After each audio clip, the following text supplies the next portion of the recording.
हम सबको लगता है कि चैट जीपीटी का इस्तेमाल करने की कीमत सिर्फ उसका सब्सक्रिप्शन है, लेकिन सच ये है कि एआई की असली कीमत अब आपकी शॉपिंग से जुड़ने लगी है और इसका पहला बड़ा संकेत दिया है एप्पल ने। कंपनी ने मैकबुक और आईपैड की कीमतें 42% तक बढ़ा दी।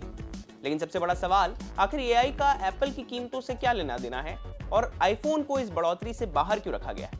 पूरी कहानी आसान भाषा में समझते हैं। चलिए, अगर आप आने वाले दिनों में एप्पल का मैकबुक या फिर आईपैड खरीदने का प्लानिंग कर रहे थे, तो अब उसी प्रोडक्ट के लिए आपको 10, 20 या 30 हज़ार नहीं, बल्कि कुछ मामलों में 1 लाख रुपए तक का से ज़्यादा का खर्च करना पड़ सकता है। एप्पल ने भारत समेत दुनिया के कई देशों में अपने कई मैकबुक और आईपैड मॉडल्स की कीमत बढ़ा दी है। उदाहरण के लिए 14 इंच मैकबुक प्रो की कीमत 2,49,900 रुपए से बढ़ाकर 2,99,900 रुपए कर दी गई है, यानी कि सीधे 50,000 रुपए का इजाफा किया गया है। वहीं 13 इंच आईपैड एयर, जिसकी शुरुआती कीमत 84,900 रुपए थी, अब 1,19,900 रुपए में मिलेगा, यानी करीब 35,000 रुपए ज्यादा। कुछ दूसरे मॉडल्स में भी 20% से लेकर 42% तक की बढ़ोतरी हुई है। अब सवाल है कि एप्पल ने ऐसा क्यों किया है? क्या कंपनी ज्यादा मुनाफा कमाना चाहती है या फिर इसके पीछे कोई और वजह है? एप्पल का जवाब है एआई। जी हाँ, जिस आर्टिफिशियल इंटेलिजेंस को हम चैट जीपीटी, जेमिनाई, कोपायलट और एप्पल इंटेलिजेंस जैसे टूल्स के जरिए धड़ल्ले से इस्तेमाल कर रहे हैं, उसी ने पूरी सेमीकंडक्टर इंडस्ट्री का गणित बदल दिया है। दरअसल एआई मॉडल्स को ट्रेन करने और चलाने के लिए दुनिया भर में हजारों बड़े बड़े एआई डेटा सेंटर्स बनाए जा रहे हैं। इन डेटा सेंटर्स में लाखों हाई परफॉर्मेंस चिप्स लगती है, लेकिन सिर्फ प्रोसेसर ही नहीं, इन मशीनों को भारी मात्रा में डीरैम मेमोरी और नैंड स्टोरेज भी चाहिए होता है।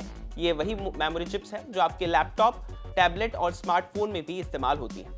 यानी पहले जो मेमोरी चिप्स कंज्यूमर इलेक्ट्रॉनिक्स कंपनियों को मिलती थी, अब उनका बड़ा हिस्सा एआई डेटा सेंटर्स की तरफ जा रहा है।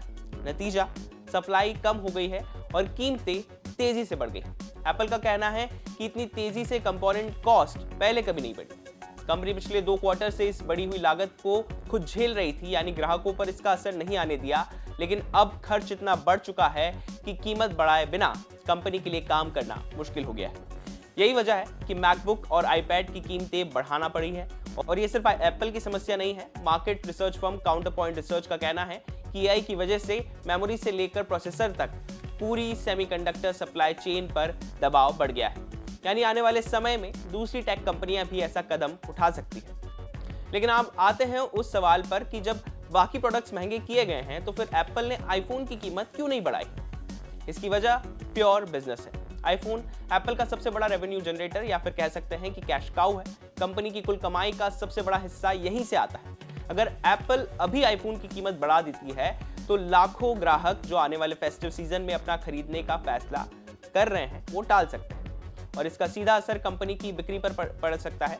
दूसरी बात, कुछ ही महीनों बाद एप्पल अपना नया आईफोन लॉन्च करने वाला है। ऐसे समय पर कीमत बढ़ाना मार्केटिंग के लिहाज से भी सही फैसला नहीं माना जाता है।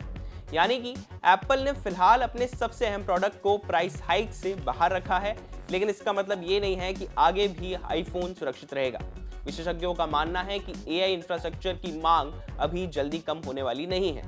काउंटरपॉइंट रिसर्च का अनुमान है कि अगले कम से कम 2 साल तक मेमोरी और कंप्यूट चिप्स पर दबाव बना रह सकता है। और अगर ऐसा होता है तो सिर्फ एप्पल ही नहीं, दूसरी लैपटॉप, टैबलेट्स और स्मार्टफोन कंपनियों को भी कीमतें बढ़ानी पड़ सकती हैं। अगर आप अगले कुछ महीनों में लैपटॉप, टैबलेट या फिर नया स्मार्टफोन खरीदने का मन बना रहे थे, तो एक बात याद रखिए, अब सिर्फ फीचर्स ही नहीं, एआई की मांग भी उसकी कीमत तय कर रही है। आप इस बदलाव को कैसे देखते हैं? हमें कमेंट सेक्शन में अपनी राय जरूर दीजिए और बिजनेस से जुड़ी बाकी तमाम खबरों के लिए आप देखते रहिए बिजनेस।